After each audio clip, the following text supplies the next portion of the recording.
Hello guys, in this video I'm going to show you how to add the sticker to a picture in Adobe Photoshop.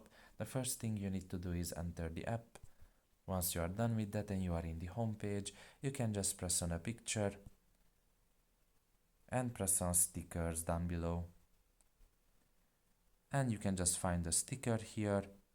You can select maybe a category like travel, for example, friendship, music, or anything else, really shapes for example, and you can just press on one and you will be able to add the sticker to the picture. You can resize it, you can place it wherever you want, rotate it, whatever you want with that picture basically. Now there are some paid versions of them as well.